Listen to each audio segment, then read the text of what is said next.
This content is produced by PASS, the CSLB, an independent audio-first study companion for busy California B General candidates. I build these lessons from official CSLB study guide topics and reputable, source-backed California materials so you can study on the go. This is exam prep reinforcement, not legal, professional, engineering, or job-specific advice. Exam content is set by PSI and the CSLB and may change, so always verify current requirements against official CSLB materials. No exam outcome is guaranteed. Now let's get into it. A sound-rated assembly is only as dependable as the easiest path around it. I can put multiple layers of gypsum on a wall, fill the cavity, and specify a decoupling system, but an untreated opening or a rigid bridge can let sound bypass the work that was supposed to stop it. That is the central field supervision idea I want you to remember. The rating belongs to the complete tested assembly, not to one impressive material. Think about a bucket as a memory aid. Thick sides do not compensate for an open hole. Sound is not water, but the job site lesson is similar. If the assembly has an open route through a penetration, around a perimeter, or along a connected building element, adding more material somewhere else does not close that route. I look for the weak path before I admire the thick wall. This is a testable concept based on the CSLB study guide, because insulation, acoustical work, and weatherproofing sit within the published General B material. The contractor-level skill is not inventing a new acoustic design. It is reading the specified assembly, coordinating the trades, preserving the details that were tested, and recognizing changes that need project-specific direction. Sound transmission class is a single number rating for how well a building assembly resists airborne sound. Airborne sound starts in the air. Voices, a television, and a barking dog are familiar examples. The sound pressure reaches a wall or floor-ceiling surface, causes that surface to vibrate, and can be re-radiated into the space on the other side. The word assembly matters. Sound transmission class does not describe a loose piece of insulation sitting by itself. It describes the performance of the construction working together. Framing, cavities, gypsum layers, attachments, sealants, and the way openings are treated. A product label cannot automatically promise the same result after that product is placed into a different wall. A demising wall is a separating wall between occupancies or spaces. For this lesson, the important California scope is walls, partitions, and floor-ceiling assemblies separating dwelling units or sleeping units from each other or from public or service areas. The code provision is about separation between spaces, so a supervisor has to look beyond the center of the wall. The wall-to-floor joint, the wall-to-ceiling joint, electrical boxes, pipes, recessed cabinets, and ducts all become part of the acoustic question. A higher sound transmission class number represents greater resistance to airborne sound through the tested assembly, but the number is not a percentage of sound blocked. I do not translate it into a casual promise that a room will be silent. I use it as a specified classification established through the required test basis or permitted engineering comparison. This distinction protects you from a common procurement mistake. A supplier may describe one component with acoustic language, but the plan calls for an assembly. I verify the whole construction and its test basis before treating any one product as the answer. California Building Code, Section 1206.2 gives the key airborne sound thresholds. The required laboratory sound transmission class is at least 50. When the completed construction is evaluated in the field, the required normalized noise isolation class is at least 45. Those are two different labels in two different settings. 45 is not the laboratory design target, and 50 is not a field label that can simply be renamed. I put the California rating pairs side by side because the labels are easier to remember when the sound path and test setting stay connected. Airborne sound uses sound transmission class in the laboratory and normalized noise isolation class in the field. The minimums are 50 and 45.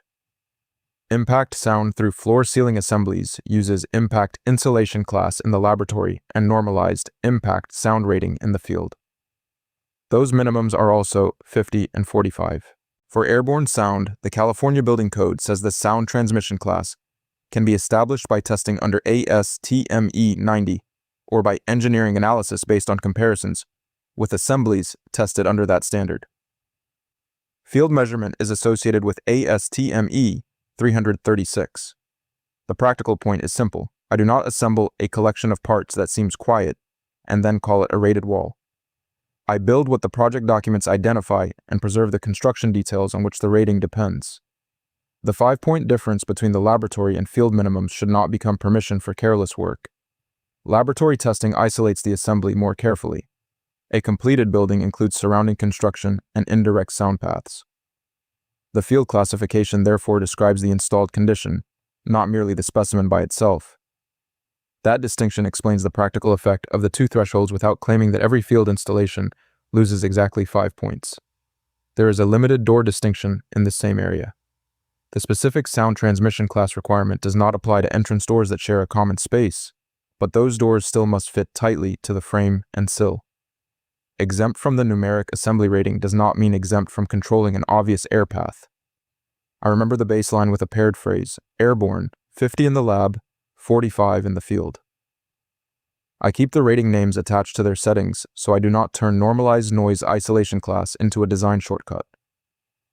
Now I want to connect the rating to what happens in the wall. 4 construction ideas work together: mass, absorption, decoupling, and airtightness. They are not interchangeable, and none gives a supervisor permission to ignore the specified assembly. Mass is the resistance provided by heavier layers, commonly the gypsum layers identified in the design. When airborne sound pushes on the surface, a heavier construction is generally harder to excite than a light one. That does not mean I can add an arbitrary layer and assume a specific new rating. Layer type, placement, fastening, joints, and the rest of the tested configuration still matter. Absorption controls energy within the cavity. Fiberglass or mineral wool placed as specified can reduce the drum-like behavior of an empty stud space. Cavity insulation supports the assembly, but it is not a substitute for mass or isolation. Packing extra insulation into a cavity does not repair a rigid bridge or an open penetration. Decoupling interrupts the direct mechanical path between the two faces. Staggered studs, separate frames, or resilient channels can provide that separation when they are part of the specified design. The principle is easy to picture. If both faces are rigidly tied to the same framing, vibration has a direct route. A decoupled arrangement makes that route less direct. Resilient channel shows why workmanship matters. The gypsum is supposed to attach in the manner required by the assembly, so the resilient element can do its job. Imagine a hypothetical drywall installation where an overlong screw passes through the channel and bites into the stud behind it. That screw creates a rigid bridge. Sound vibration now has a path that bypasses some of the intended isolation. I cannot assign an exact rating loss from that fact alone, but I can recognize that the assembly no longer matches the intended fastening condition. Airtightness closes the remaining air paths. Perimeter joints and penetrations require the treatment identified for the assembly. A baseboard, finish plate, or decorative cover may hide a gap, but hiding is not sealing. This is where sequence becomes as important as material. Once trim covers the joint, the missed treatment may be difficult to see and expensive to reach. The shortest memory connection is this: mass resists, absorption calms the cavity, decoupling breaks the rigid path, and sealant closes the air path. I still return to the tested assembly because those 4 ideas have to be delivered in a specific construction, not mixed by instinct. Flanking transmission is sound taking an indirect route around the primary separating assembly. It may travel through a perimeter gap, a connected floor or ceiling, a shared plenum, or an untreated opening. The wall can look impressive in the middle and still perform poorly as part of the building if the edges and connections create an easier path. The California Building Code addresses this directly. Penetrations and openings for piping, electrical devices, recessed cabinets, bathtubs, soffits, and heating, ventilation, and air conditioning ducts must be sealed, lined, insulated, or otherwise treated to maintain the required sound transmission class. Notice the supervision language built into that requirement. Different openings may need different details. I do not reduce every condition to one tube of generic caulk. Suppose an electrical subcontractor places boxes in a separating wall and the rough openings do not receive the specified acoustic treatment. The finish plates can make the work look complete, but they do not restore missing gypsum, cavity material, or a required seal. The right response is to compare the condition with the project detail and tested assembly before concealment, not to invent a universal offset or patch from memory. The same discipline applies at the floor. Gypsum Association guidance identifies a minimum 1/4 inch clearance between the bottom edge of a gypsum panel and the floor. In the sound-rated construction described by the report, that joint is a critical location for compatible non-hardening acoustical sealant. If trim is installed first, the gap may disappear from view while remaining open to airborne sound. I sequence the seal before the baseboard hides the inspection point. Non-hardening acoustical sealant matters because the joint has to remain sealed as ordinary building movement occurs. A rigid finish that cracks or separates can reopen an air path. I use the compatible material required by the specified assembly, rather than assuming that joint compound or a general-purpose curing caulk provides the same acoustic function. Acoustical and fire resistance requirements can overlap. If a separating assembly is also fire-rated, acoustic performance does not replace the fire stop requirement, and a generic acoustical sealant is not automatically a fire stop. I verify the approved penetration treatment that preserves every applicable rating. The contractor decision is coordination, not substitution. Flanking can also occur through continuous building elements. A connected floor, ceiling system, or duct route may carry sound around the face of the wall. That does not authorize a field supervisor to cut structural material or alter a system based on an audio lesson. It tells the supervisor to recognize the route, compare it with the project documents, and obtain project-specific direction before concealment. The best time to protect an acoustic rating is before the work becomes hidden. I start with the assembly basis. I identify the wall or floor ceiling type on the plans, locate the reference tested design or permitted comparative analysis, and confirm that the specified framing, cavity material, layers, attachments, and sealants agree with the work being purchased. I put a short inspection checklist on screen because this is a coordination problem across trades. First, verify the assembly basis. Second, preserve the framing and decoupling details. Third, confirm the specified cavity material. Fourth, protect the gypsum type, layer count, and fastening. Fifth, complete the perimeter treatment. Sixth, treat every penetration according to the project detail. Before rough-in, I make sure the electrical, plumbing, mechanical, framing, insulation, and drywall scopes are coordinated around the same assembly. A penetration detail that exists only in the drywall subcontractor's paperwork will not help if another trade has already created an incompatible opening. Clear responsibility and timing matter. During framing, I look for changes that alter the tested configuration. Stud arrangement, channel placement, backing, blocking, and intersections can create rigid connections. Some backing may be required for other work, so the answer is not to remove it casually. The answer is to resolve the conflict within the approved project design. During rough-in, I inspect boxes, pipes, cabinets, soffits, and ducts while their edges are visible. I ask whether the opening has the treatment required to maintain the rating, and whether a fire-rated condition adds another approved system requirement. A photograph and a documented correction before concealment can be far more useful than an argument after testing. During installation, I confirm the specified material is present and reasonably complete without treating it as the entire acoustic system. Missing areas can reduce cavity absorption. At the same time, perfect installation does not excuse a direct screw bridge or an untreated opening. During gypsum installation, I check the specified panel type, number of layers, joints, attachment pattern, and the relationship between fasteners and any resilient element. I do not approve a longer screw merely because it feels stronger. In a decoupled assembly, a fastener that reaches unintended framing can defeat the reason the channel is present. Before trim and final closeout, I inspect the perimeter and visible penetrations.